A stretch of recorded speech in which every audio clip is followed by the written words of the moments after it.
ರಾಜಕಾರಣಿಗಳು ವಿಧಾನಸೌಧದಲ್ಲಿ ನಿಂತು ಮಾನ ಮರ್ಯಾದೆ ಹರಾಜು ಹಾಕ್ಕೊಳ್ತಾ ಇದ್ದಾರೆ. ಈ ಮಾನ್ಸೂನ್ ಅಧಿವೇಶನ, ಮಳೆಗಾಲದ ಅಧಿವೇಶನ ಯಾವುದರ ಬಗ್ಗೆ ಚರ್ಚೆ ಆಗಬೇಕಾಗಿತ್ತು? ಕರಾವಳಿಯಲ್ಲಿ ಮನೆ ಬೀಳ್ತಾ ಇದೆ, ಹಾವೇರಿಯಲ್ಲಿ ಮನೆ ಬೀಳ್ತಾ ಇದೆ, ಮಳೆ ಜಾಸ್ತಿ ಆಗ್ತಾ ಇದೆ, ಹಳ್ಳ ಕೊಳ್ಳ ತುಂಬಿ ಹರಿತಾ ಇದೆ. ಇದಕ್ಕೆ ಏನು ಪರಿಹಾರ ಕೊಡಬೇಕು? ಮನೆ ಬಿದ್ದವರಿಗೆ ಏನು ಕೊಡ್ತೀರಿ? ಯಾವನಾದರೂ ಹೋದ್ರ ಒಬ್ಬ ಮಂತ್ರಿ ಅಲ್ಲಿ ಜನ ಸಾಯ್ತಾ ಇದ್ದಾರಲ್ಲ, ಯಾರಾದರೂ ಹೋದ್ರ ನೀವು ಅಲ್ಲಿ ಕೇಳಕ್ಕೆ? ನಿಮ್ಮ ಕರ್ಮಕಾಂಡಗಳನ್ನು ನಾವು ಯಾಕ್ರಿ ಕೇಳಬೇಕು? ಮುಖ್ಯಮಂತ್ರಿಗಳೇ ಆ್ಯಂಡ್ ವಿರೋಧ ಪಕ್ಷಗಳೇ, ಕರಾವಳಿಯಲ್ಲಿ ಯಾರ್ಯಾರು ಸಾಯ್ತಾ ಇದ್ದಾರೆ, ಲಾರಿ ನದಿಗೆ ಬೀಳ್ತಾ ಇದೆ, ಒಬ್ಬನಾದ್ರೂ ಹೋದ್ರ? ಒಬ್ಬನ ಕಳಿಸಿದ್ರ? ಯಾಕೆ ಕ್ಯಾಶ್ ಎಣಿಸ್ತಾ ಕೂತ್ಕೊಂಡ್ರಾ? ಬೇಕಾ ನಿಮ್ಮಂಥವರೆಲ್ಲ ನಮಗೆ? ಮಾತೆತ್ತಿದ್ರೆ ದಲಿತರು, ಹಿಂದುಳಿದವರು, ಪರಿಶಿಷ್ಟ ಜಾತಿ ಪಂಗಡ ದಮನಿತರು, ಭಾಷಣ ಭಾಷಣ ಭಾಷಣ. ಅಲ್ಲಿ ಬೆಟ್ಟ ಕುಸಿತಾ ಇದೆ, ಮಣ್ಣು ಬೀಳ್ತಾ ಇದೆ, ಜನ ಸಾಯ್ತಾ ಇದ್ದಾರೆ. ಒಬ್ಬನಾದ್ರೂ ಹೋದ್ರ ನೀವು? ನಿಮ್ಮ ಪ್ರತಿ ವರ್ಷ ದುಡ್ಡು ಜಾಸ್ತಿ ಆಗ್ತಾ ಇದೆ.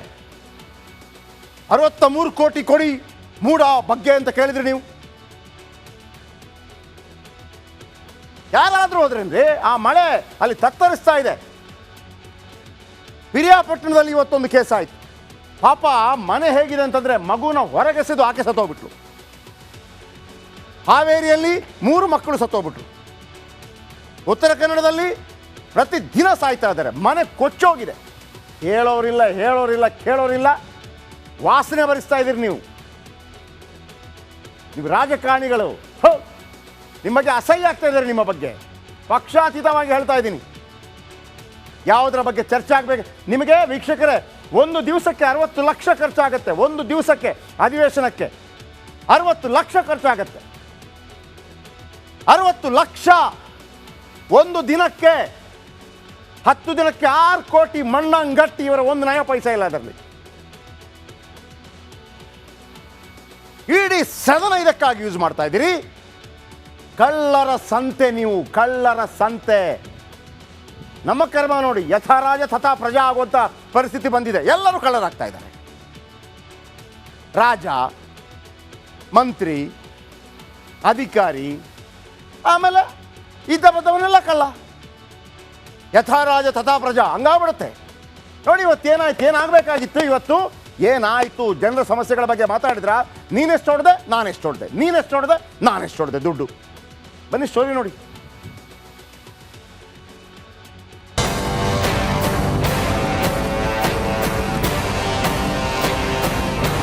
ಯಾವ ಪಕ್ಷ ಅಧಿಕಾರಕ್ಕೆ ಬಂದರೂ ಯಾರು ಉದ್ಧಾರ ಆಗಲ್ಲ.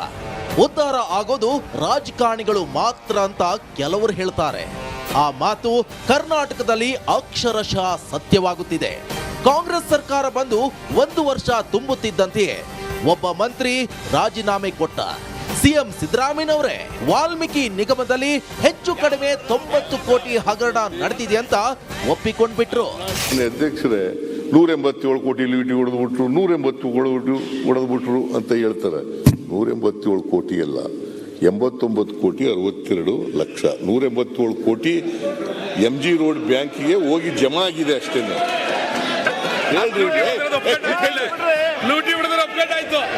ಕಾಂಗ್ರೆಸ್ ಬಣ್ಣ ಬಯಲಾಗುತ್ತಿದ್ದಂತೆಯೇ ಸಿಎಂ ಸಿದ್ದರಾಮಯ್ಯ ಕೆರಳಿ ಕೆಂಡವಾದ್ರು. ನೋಡ್ತೀರಿ, ನಿಮ್ಮ ಹಗರಣಗಳನ್ನ ಹೇಗೆಲ್ಲ ಬಿಚ್ಚಿಡ್ತೀನಿ ಅಂತ ನಿನ್ನೆ ತಾನೇ ಗುಡುಗಿದ್ರು.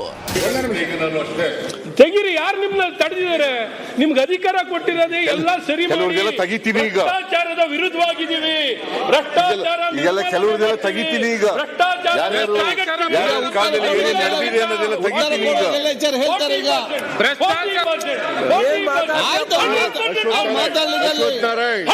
ಅಶ್ವಥ್ ನಾರಾಯಣ್ ಗೌಡ ನಿಮ್ಗಿಂತ ಜಾಸ್ತಿ ಕೂಗಕ್ ಬರ್ತದೆ ನನಗೆ. ನಿಮ್ಗಿಂತ ಜಾಸ್ತಿ ಕೂಗಕ್ ಬರ್ತದೆ. ನಿಮ್ಗಿಂತ ಜಾಸ್ತಿ ಕೂಗಕ್ ಬರ್ತದೆ ನನಗೆ. ಬಿಜೆಪಿ ಕಾಂಗ್ರೆಸ್ ರಾಜಕಾರಣಿಗಳು ಹಗರಣ ಬಯಲಿಗಳು ರೂಪದಲ್ಲಿ ಪರಸ್ಪರ ಮಾನ ಮರ್ಯಾದೆ ಹರಾಜು ಹಾಕಿಕೊಳ್ಳುತ್ತಿದ್ದಾರೆ. ಮತದಾರ ಪ್ರಭು ಸಿಕ್ಕ ಈ ಅವಕಾಶ ಬಿಡಬಾರದು. ಬಿಟ್ಟಿ ಮನರಂಜನೆ ನೋಡಿ ಎಂಜಾಯ್ ಮಾಡಿ. ಮುಂದಿನ ಚುನಾವಣೆಯಲ್ಲಿ ಸಜ್ಜನರಿಗೆ ವೋಟ್ ಮಾಡಿ. ಯಾವ ನಾಟಕ ಕಂಪನಿ ಏನಾಗಿದೆ ನಿಮಗೆ? ಇಲ್ಲಿ ಯಾಕೆ ಏನಾಗ್ತದೆ? Bureau report, republic Kannada, Bengaluru. ಏನು ಮುಖ್ಯಮಂತ್ರಿಗಳೇ ಹಾಗಂದ್ರೆ 187 ಕೋಟಿ ಅಲ್ಲ 89 ಕೋಟಿ ಅಂದ್ರೆ ಏನು? ಟೈಮ್ ಸಿಕ್ಕಿಲ್ಲ ಉಳಿದದ್ದು ಹಂಗ? ಅಡಿಕೆ ಕದ್ರೇನು ಆನೆ ಕದ್ರೇನು ಕಳ್ಳನೇ. 89 ಕೋಟಿ ಒಪ್ಕೊಂಡ್ರಿ ಯಾವುದಕ್ಕೆ? ಎಣ್ಣೆಗೆ. ವೀಕ್ಷಕರೇ, ವಾಲ್ಮೀಕಿ ನಿಗಮ, ವಾಲ್ಮೀಕಿ ಸಮುದಾಯದ ಬಡ ಮಕ್ಕಳ ಸ್ಕಾಲರ್ಶಿಪ್ಗೆ 5,000 6,000 ಕೊಡಬೇಕಾಗಿತ್ತು. ಒಂದು ಪಾಪ ಓದ್ಬಿಡ್ತಿತ್ತು, ಏನೋ ಆಗ್ತಿತ್ತು. ಇಲ್ಲ, ಎಣ್ಣೆ ಖರೀದಿ ಎಲೆಕ್ಷನ್ಗೆ. ನಾವು DCM ಆಗಬೇಕು. ಯಾರು? ರಾಜಣ್ಣ, ಇದೇ ಸಮುದಾಯಕ್ಕೆ ಸೇರಿದವರು, ST ಸಮುದಾಯ. ನಾನು 2028ರಲ್ಲಿ ಮುಖ್ಯಮಂತ್ರಿ ಅಭ್ಯರ್ಥಿ ಯಾರು? ಸತೀಶ್ ಜಾರಕಿಹೊಳಿ, ಇದೇ ಸಮುದಾಯಕ್ಕೆ ಸೇರಿದವರು. ಕಳೆದ ಬಾರಿ ಉಪಮುಖ್ಯಮಂತ್ರಿ ಆಗ್ತಾರೆ ರಾಮುಲು, ಇದೇ ಸಮುದಾಯಕ್ಕೆ ಸೇರಿದವರು. ಜಗದ್ವಿಖ್ಯಾತ ಲಾಯರ್ ಉಗ್ರಪ್ಪ ಅವರು ಇದೇ ಸಮುದಾಯಕ್ಕೆ ಸೇರಿದವರು. ಸರ್ಕಾರ ಬೀಳಿಸ್ಬಿಡ್ತೀನಿ ಮಾಜಿ ಸಚಿವರು ರಮೇಶ್ ಜಾರಕಿಹೊಳಿ ಇದೇ ಸಮುದಾಯಕ್ಕೆ ಸೇರಿದವರು. ಬಾಲಚಂದ್ರ ಜಾರಕಿಹೊಳಿ ಇದೇ ಸಮುದಾಯಕ್ಕೆ ಸೇರಿದವರು. ಒಬ್ಬನಾದರೂ ಮಾತೆತ್ತಿದ್ರ? ನಮ್ಮ ದುಡ್ಡು ಹೊಡೆದ್ರು ಮಾತೆತ್ತಿದ್ರ? ಆ ಸಮುದಾಯದ ಹೆಸರು ಹೇಳ್ಕೊಂಡು ನಿಮಗೆ ಮಂತ್ರಿಗಿರಿ ಬೇಕು, ಉಪಮುಖ್ಯಮಂತ್ರಿ ಬೇಕು, ಸಮುದಾಯ ಬೇಡ. ತುಳಿದು ಆ ದುಡ್ಡನ್ನು ತಗೊಂಡೋಗಿ ಎಣ್ಣೆ ಕುಡಿಸಿದ್ರೆ ಯಾರಿಗೋ? ಹಾಗಂತ BJPಯವರು ಹಿಗ್ಬೇಡಿ. ಸಿದ್ದರಾಮಯ್ಯನವರು ತನ್ನ ಬುಡಕ್ಕೆ ಬಂದಾಗ ನಿಮ್ಮ ಬುಡಕ್ಕೂ ಸ್ವಲ್ಪ ಕೊಟ್ಟಿದ್ದಾರೆ, ಕೇಳಿಸ್ಕೊಳ್ಳಿ. ಇವತ್ತು ಪತ್ರಿಕಾಗೋಷ್ಠಿ ಮಾಡಿಬಿಟ್ಟು 22 BJP ಕಾಲದ ಹಗರಣ ಹೇಳಿದರು. ಅದಕ್ಕೆ ಇಬ್ಬರಿಗೂ ಕೇಳ್ತಾ ಇದ್ದೀನಿ, ನಿಮ್ಮಂಥವರ ಕೈಯಲ್ಲಿ ಆಳಿಸ್ಕೋಬೇಕಾಗಿ ಬಂತಲ್ಲ ನಾವು ಅಂತ. ನೋಡಿ, ಇವತ್ತು ಸಿದ್ದರಾಮಯ್ಯ ಪತ್ರಿಕಾಗೋಷ್ಠಿ ಮಾಡಿದರು. ನಾವು ಮಾತ್ರ ಅಲ್ಲ, BJP ನಾವಿಬ್ಬರು ಬಾಯ್ ಅಂತ ಅವ್ರು ಸಮರ್ಥನೆ ಮಾಡಿಕೊಂಡ್ರು. APMC ಹಗರಣ.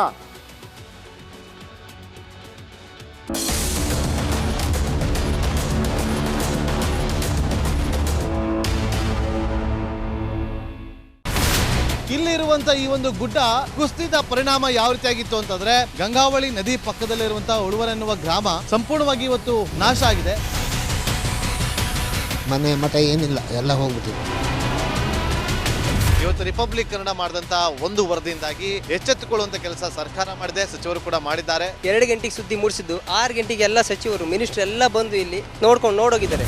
ಎಲ್ಲಾ ಜನರಿಗೂ 1,20,000 ಮತ್ತೆ ಅವರಿಗೆ ಮನೆಗೆ 5 ಲಕ್ಷ. ಈ ಸುದ್ದಿಯನ್ನ ಎಲ್ಲ ಒಂದು ಅಧಿಕಾರಿಗಳಿಗೆ ಮುಡಿಸಿದ್ದಕ್ಕಾಗಿ ರಿಪಬ್ಲಿಕ್ ಕನ್ನಡ ಟಿವಿಗೆ ಧನ್ಯವಾದ ಹೇಳಿ ಇಷ್ಟಪಡ್ತೇವೆ. ಮನೆನೂ ಕೊಡ್ತೇವೆ, ಮಕ್ಕಳ ಶಿಕ್ಷಣಕ್ಕೆ ತೊಂದರೆ ಆಗದೆ ಇದ್ದಂಗೆ ಹೆಲ್ಪ್ ಮಾಡ್ತೇವೆ. 1,20,000 ಮನೆ ಯಾರ್ದ್ರ ಡ್ಯಾಮೇಜ್ ಆಗಿದೆ ಅದನ್ನ ಕೊಡ್ತೀವಿ ಅಂತ ಒಪ್ಕೊಂಡಿದ್ದಾರೆ. ನಮ್ಮ ಕಷ್ಟಕ್ಕೆ ನೀವು ರಿಪಬ್ಲಿಕ್ ಕನ್ನಡದವರಾದಂತ ನೀವು ನೆರವಾಗಿರ್ತ ನಾವು ನಂಬಿದ್ದೇವೆ.